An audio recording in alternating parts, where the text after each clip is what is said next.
Behind me, actually, right now, is a graveyard full of Kurdish fighters who gave their lives in the battle against ISIS, where Kurdish fighters really were on the forefront. They were the ones dying by the thousands, the U.S.'s staunchest ally on the ground. We saw the funeral for one SDF fighter just about an hour ago. But earlier in the day, as you said, we went to a U.S. base to try to get a sense from the American soldiers who are still here, by the way, nearly 1,000 of them, as to how they feel about the fact that the U.S. is essentially, by pulling back those 50 or to 100 special forces troops from that swath of the border, have basically allowed for this Turkish military intervention to take place. Take a look.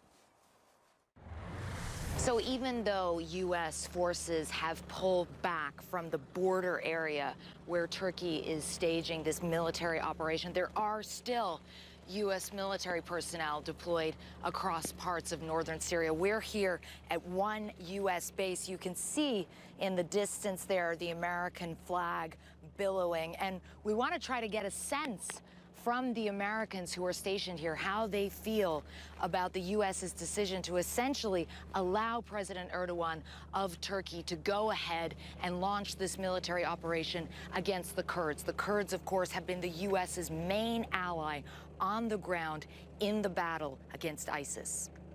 What's interesting to see is that even though this is a U.S. base, it's actually guarded and protected by Kurdish forces. You can imagine that things must be a little bit tense between them right now. So, unsurprisingly, the Americans don't want to talk to us right now. Someone did come out to at least greet us. They were very polite, but they said due to the sensitive nature of their work here, they can't say a thing. Just outside the base, you can see a poster to commemorate all the Kurdish fighters who have died in the battle against ISIS. Kurdish fighters have been telling us about the Americans. They feel that they've been sold out and that the U.S. is not going to do anything to help them in this fight against Turkey. Clarissa Ward, CNN, Northern Syria.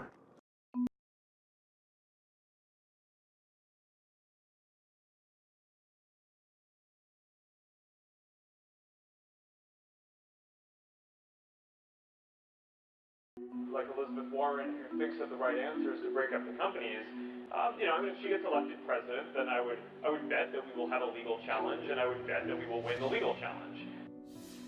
Does that still suck for us?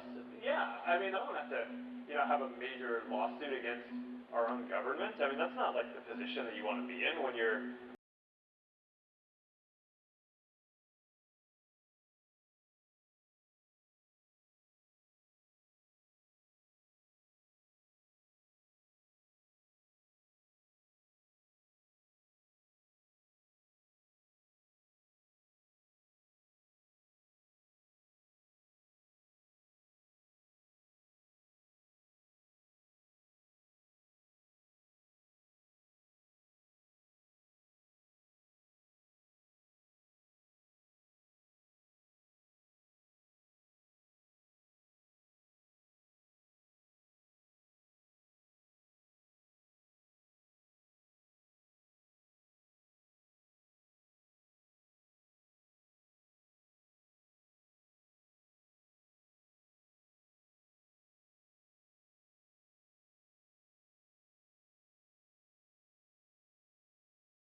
The New York Times initially obtaining this, and I want to read for you a section of it. She testifies to the committee, quote, "Although I understand that I served at the pleasure of the president, I was nevertheless incredulous that the U.S. government chose to remove an ambassador based on, as best as I can tell, an unfounded and false claims by people with clearly questionable motives.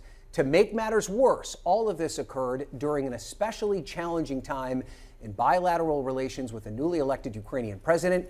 This was precisely the time when continuity in the embassy in Ukraine was most needed. She makes it very clear she was very frustrated about her dismissal, dismayed, she said, because she believed that she was the target of an unfair, unfounded, inaccurate smear campaign against her. She said she had no reason understanding why this occurred, but she was told, interestingly, about that the president wanted her gone, in her words, since the summer of 2018. She said that she had been told that from department officials when she was dismissed, the president, the department had been under pressure from the president to remove me since the summer of 2018, and that he had lost confidence in her in the position. She was abruptly told to return back to Washington earlier this spring and was told exactly that. And she goes in a litany of things that she says are just simply not true. She says that she never met Hunter Biden, for one. It has been one of the questions that